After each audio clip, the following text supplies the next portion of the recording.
From my time in the military, I've learned that managers are a dime a dozen, but good leaders, they're rare. Let's take a look at Cobra's leadership.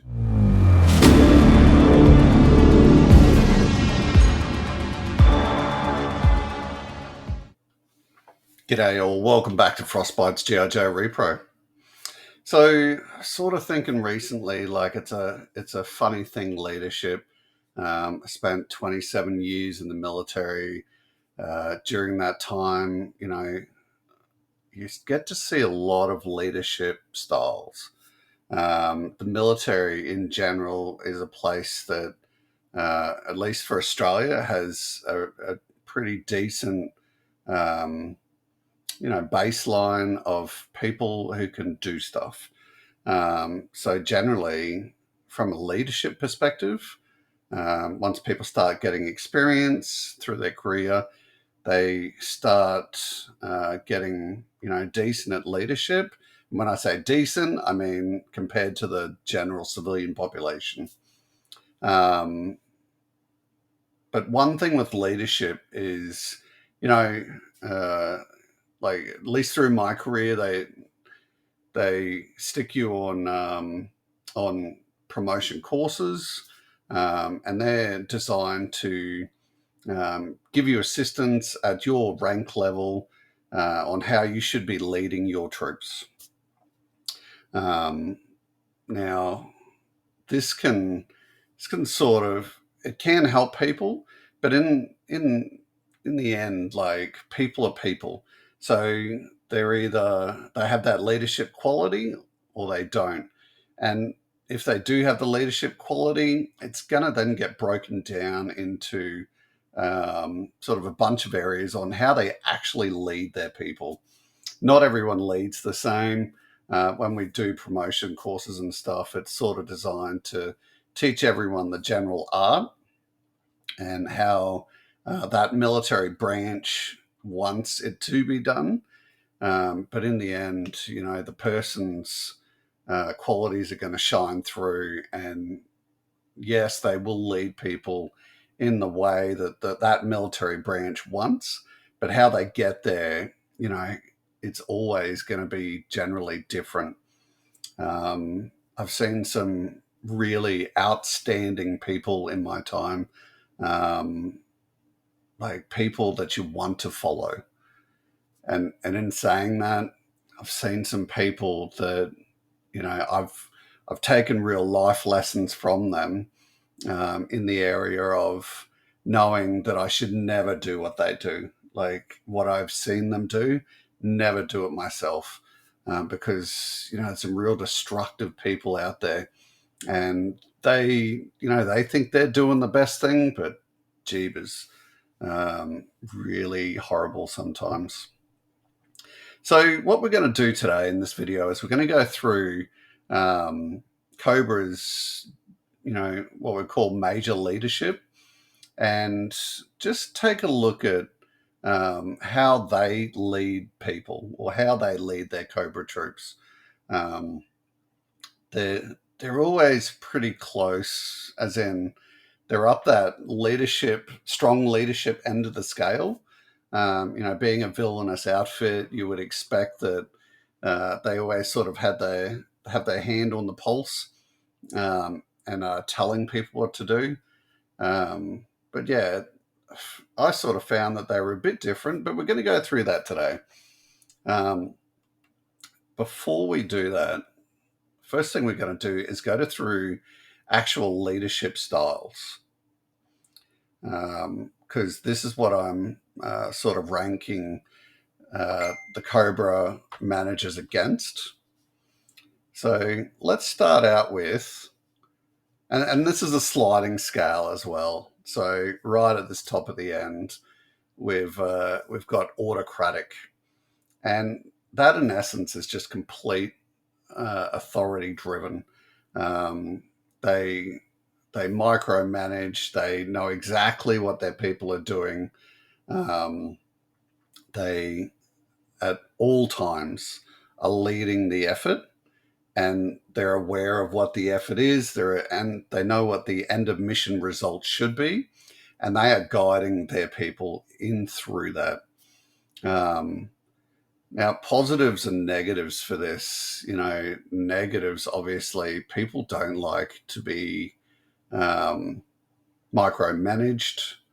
The autocratic style can probably, I would say, most of the time be seen as just control. The leader is effectively not trusting anyone's judgment. Every order that is given throughout the rank chains, it is known that it is to be filled to the exact needs and wants of the leader. And if it's not, then there's problems. Generally, this is going to be your worst leadership style. This is the style that's going to send the troops. It's going to send their morale pretty way down. But as a positive for this style, I think in a place like Cobra, it's how it has to be. It's almost perfect. Because generally the leader of something like Cobra, who sees his troops as expendable, and his troops need to know that no matter what happens, they need to fulfill the orders or there's going to be trouble. So that's autocratic. Next up, we've got authoritative. And this is a real lead by example leadership style. It's a pretty good way to be. Generally, the positive of this is troops can see their managers or their leaders actually getting in and doing what they're telling or what they're getting told to do. So in terms of a battle, when you've got your leader at the battle with you, not necessarily fighting next to you, but he's at the battle with you, that is as good as it gets for you having trust and being motivated by your leader. As a negative, some troops could see if you are there with them, they could see you not as the leader then. They could see you as one of them. And, their respect for you may change from being a leader to being a peer. Or, I saw this a lot of the time in the military. Be at your boozer or you're at your local bar or something, and your officers would come and have drinks with you. And then the next day, troops would see those officers at work and be calling them by their first names, or not taking their orders seriously. It can really drive down respect. So yeah, in some ways, it's really good, but it has to be managed well. Next up is the pace setting style, and this is the follow me and keep up type of thing. So this is really where your officer is really competent, and they know exactly what they're doing, and they set that pace for their troops. It's nothing worse than an officer who is just brought in to manage and they have no skills. So the positive from this is, there's authoritative, which is lead by example, but there is then pace setting, which is like in terms of getting shit done, they are there with you, and you can have full confidence that not only do they know their stuff and they're smart and really good, but they are better. And in the positive side of that, in terms of things, I always respected an officer that was super smart and wasn't just there to tell me when I can take my lunch break. On the negative side of things, a leader like this, if they're really setting the pace and their troops aren't as skilled, then there's a real opportunity there that the leader may leave the troops behind, and therefore morale will drop. Okay. Next up, democratic. This is always a thing that seems like a bad idea in the military, because it's when the leader is seeking input from the team. But from the positive side of things, it can be used really well to keep morale up in the team, as long as the officer is leading as well. There's when you sort of look at this, you can think, oh, well, there's an officer just asking for opinions all the time, and this is what you sort of expect from a junior officer. But if you had a senior officer always seeking advice, I'd be sort of getting a bit skeptical on what their place actually is in the organisation. Coaching. So this was sort of one of my areas. I really loved motivating my team. And if someone came to me and said that they had a problem, I would, always be encouraging them to not only come to me with a problem, but come with a solution. And to me, motivating the team is very important. Keeps them very aware of the mission and achieving the mission. I don't sort of see too many negatives with this style, because I believe a team should always be motivated to achieve the mission. So yeah, I'll leave it at that. Affiliative. It's where people come first.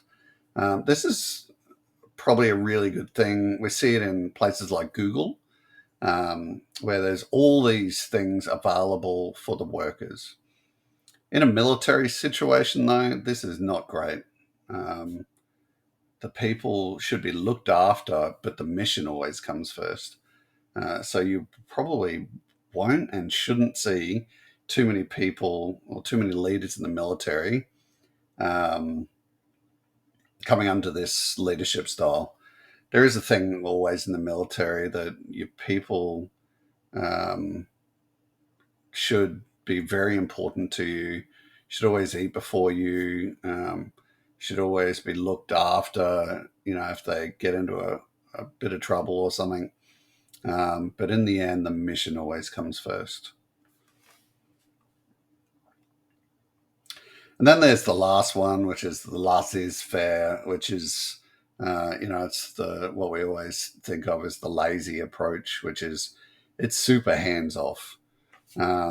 So this can be used when you might have a bunch of senior ranks working together, and I've been in this situation before, where we were a team of senior NCOs, all with lots of experience, and had two people in charge of us. One was a senior NCO above all of us, and they were effectively just setting watch timings.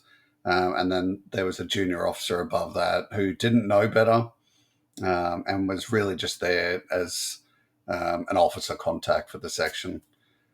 So there was a real hands-off approach to getting the job done, because we all knew what we were doing. So in certain areas or times, this approach can work really well, and it just matters. It really matters who the team is. But generally, there's no way that I would say that this is a good thing generally for the military. Okay, so they're the leadership styles that I've looked at when we go through our Cobra leadership. So I'm going to be referring back to those each member. So if I talk about it and you can't remember the thing, just go back in the video and just listen to the explanation. So first up, Serpentor, and I've sort of tried to follow that top-down way with how I've listed these members. Um, so Serpentor, made up of 10 different military leaders throughout history, and also Storm Shadow, and a bit of Mindbender. This guy was made to lead, and we see this, in his first appearances in the Real American Hero comics. We see his leadership style just come out, and it's really strategic, military focused, and it was actually really pretty to watch in those first couple of episodes of the comics that he had his appearance in. I believe it was, to me, it was a lot different to how we saw him in the G.I. Joe movie, because he just looked like an asshole in those. In the comics, he showed a lot of different sides to himself, and it was just really super interesting. Go check out episode 50 in particular. I thought that was really good. So yeah, I've listed him down as autocratic style because, all of the military leaders that he was created from over history, they all had, in my opinion, autocratic styles. They were all about just total control, get shit done, take over countries, march across Europe and Asia. Like, that is just full on, the boss is the boss. If you mess with this guy, he's going to rip your dick off and kick it like a tin can down the street. There is no messing with Serpentor. There was, from the different medias that I've seen him appear in, there is never one where I'm like, he seems soft. So, in terms of danger level, because I thought, we have leadership styles, but then we have a couple of other things. Danger level, when I talk about that for this video, I'm sort of saying, how dangerous is this guy if you were to encounter him? Because you have leaders throughout history that, they can lead, but, in a one-on-one battle or actually seeing them in battle, they're not very good. As far as Serpentor goes, and we saw him battling Sergeant Slaughter. This guy, I'd put him at extreme. This dude is dangerous. Really high. And I think out of all of the ones that we're going to talk about today, I had him as extreme. I don't think anyone else hit extreme. His goals in life is just complete domination. He's not really interested in anything else. He's a created being. So all he knows is to be in charge. In terms of loyalty, and I've sort of put this in here because I think it's something that's important as a leader. Like, where are your loyalties? I knew during my time in the military, my loyalty was to Australia and to the military. And that's what I believe is important to get the mission done, whatever the mission is at the time. So as far as loyalty goes for Serpentor, I had him in a medium because I sort of felt that he is definitely loyal to the objectives of Cobra, but he's not the leader of Cobra. Cobra Commander is. And there's times, we all know these times, where he has then sort of bypassed that loyalty to knock Coco out. And that to me says that he doesn't really have a high degree of loyalty. Let me know in the comments what you think. I'm sort of basing they're all my judgments. So I'm pretty sure people are going to have different views, but feel free to chuck them into the comments and let me know exactly what you feel. So that's Serpentor. Next up, we have Destro. Now, I sort of had him as an authoritative leader. He's not total, do exactly as I say guy. Everyone knows he's in charge though, and even during his time with Cobra, he was only there to sell arms. He was an arms provider, but he was given this sort of special role within Cobra. And that to me is an authoritative leadership style. He's sort of been given control, but he doesn't need to enforce that. People just know he's in charge. Danger level for him is high. We've seen this guy in battle a number of times. He always makes his way out. If he ever gets into a fight, dude can fight. He's not Rip Dick off and kick tin down street type level, but there's a reason he's got missiles strapped to his wrist. He can do stuff. His goals, to me, are just business domination. He just wants to always be at the top of the game, be the one that Cobra or the American government or G.I. Joe, whoever, go to for their spending purposes, which I think is a really interesting thing within the G.I. Joe hemisphere. He's not there for world domination. He's just there for money. And he's actually following his family line. So yeah, I found that interesting. As far as loyalties, this guy, whoever's got the money, has his equipment. It's not like say Mindbender, who is only making stuff for Cobra. Destro will sell to whoever wants the stuff and can pay for it.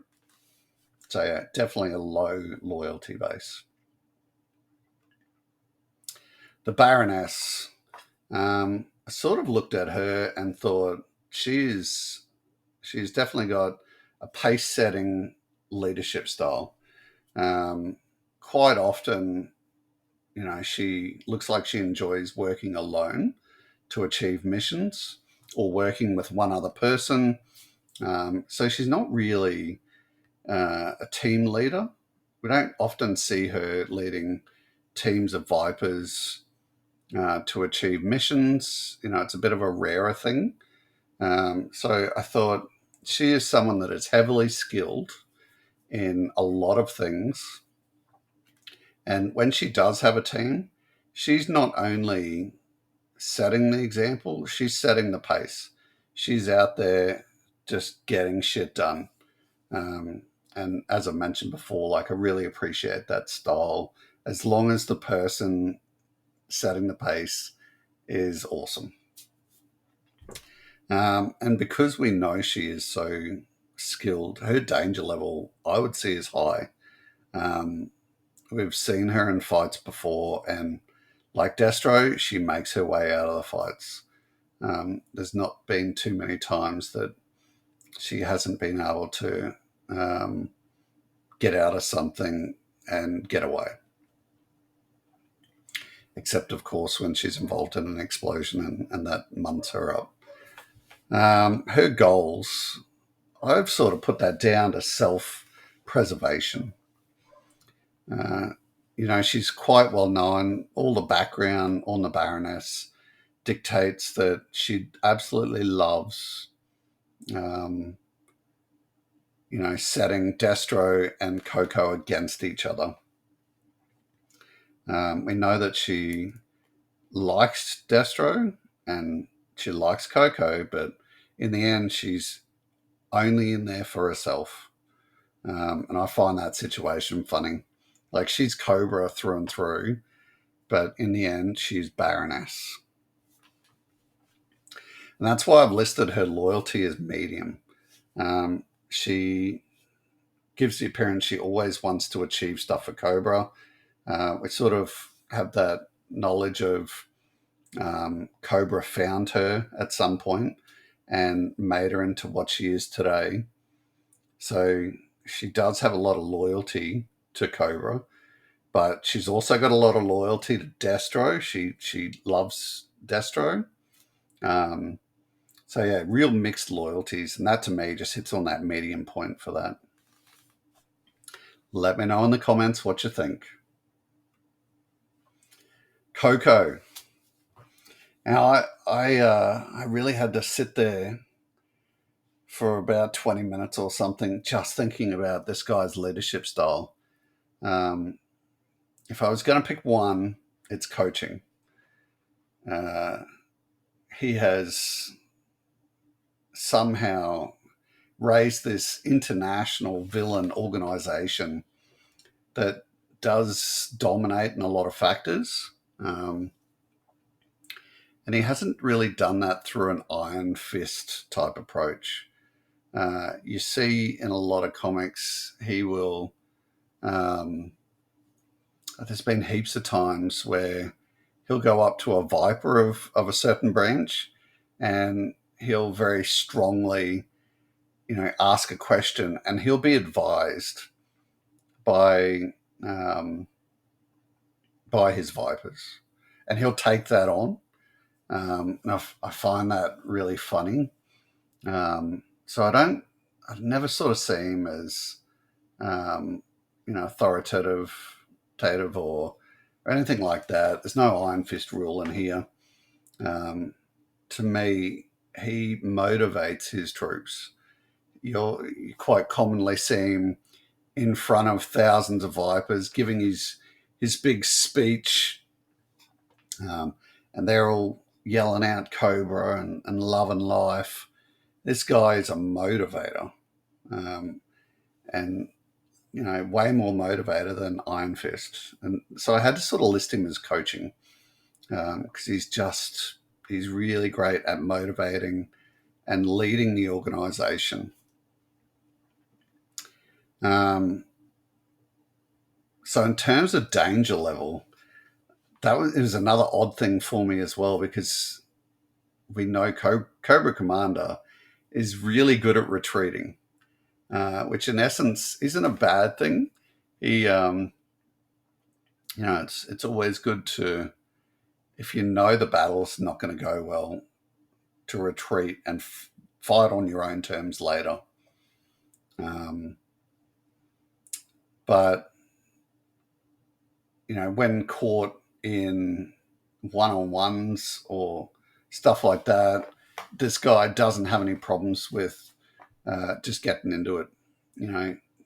Sidearm, machine gun, whatever, just he'll get into it.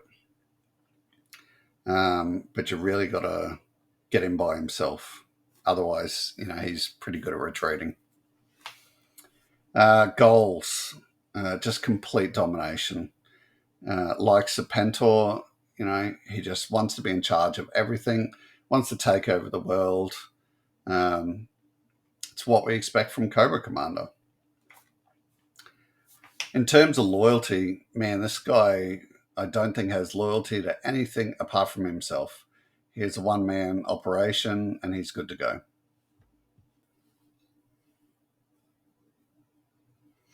Okay, so next up, we've got the twins. I sort of got the biggest feel for them from going through that 2010 Cobra comic series.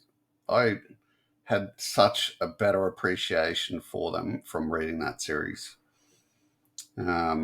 So to me, they are just business. They're good at fighting. They're dangerous. But as far as their leadership style, I always find them to be authoritative. They run a business. They run extensive enterprises. They need to know that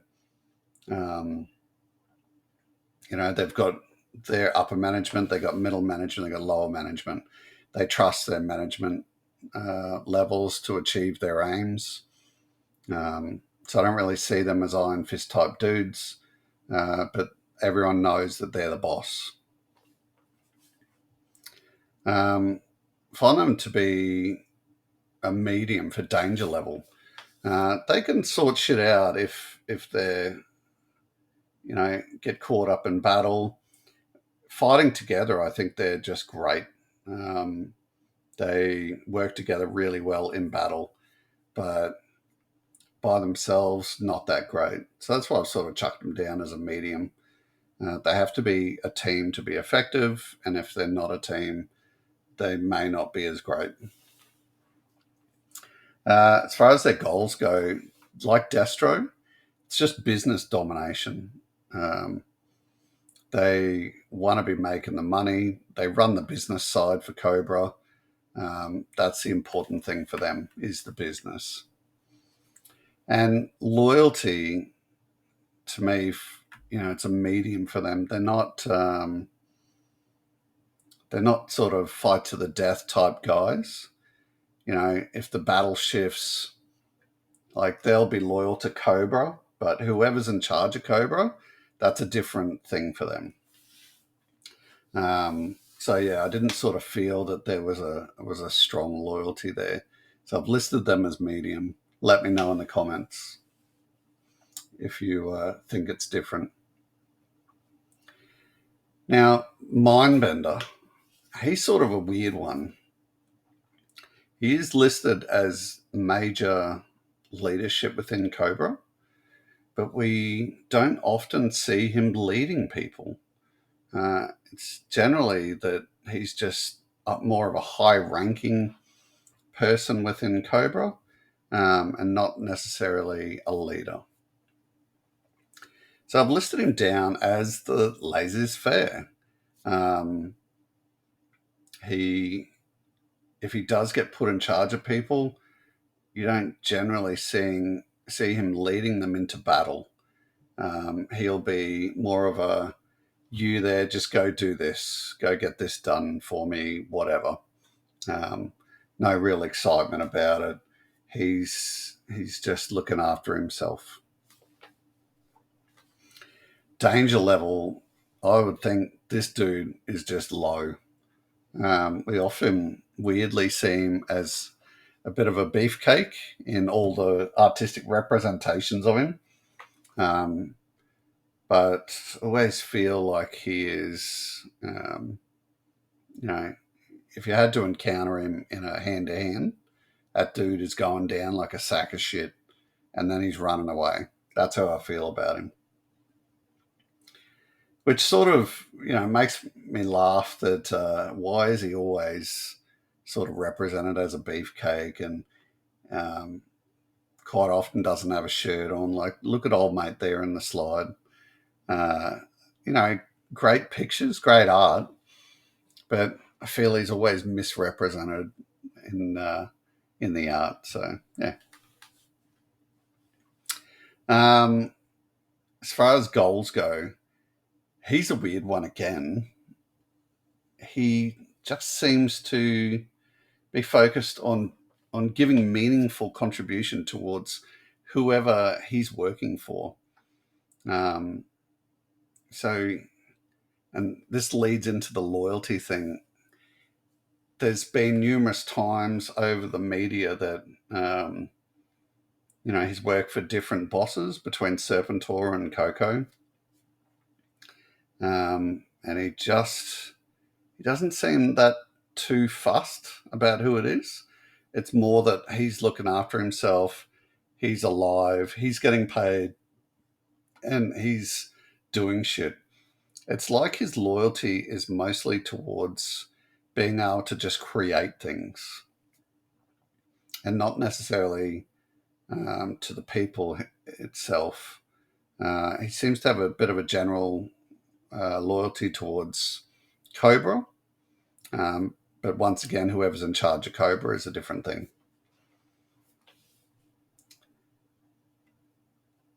So yeah, that's it. So I want to thank you for making it to this point of the video. Thank you so much for your support recently. Just loving the YouTube journey at the moment, and loving making videos for you guys. In particular, I'm making a heap of stuff for my channel members. So if you're interested, please don't hesitate to chuck that $2 or $3 my way. Get yourself a month of membership and check out all the videos that I've been doing for the channel. Pretty much how I've been doing things is whatever I feel won't work with the Facebook algorithm in the normal part of my channel and this part of the channel. I've been putting it all into the channel membership area. So there is a heap of content in there. And like one of the members recently said, it's like it's a completely different channel. So please take the opportunity to come check it out. Support me, keeps me beautifully motivated to keep on doing the whole thing. Thank you so much. If you enjoyed the video today, hit that like button, chuck a comment in there. I love hearing from you guys.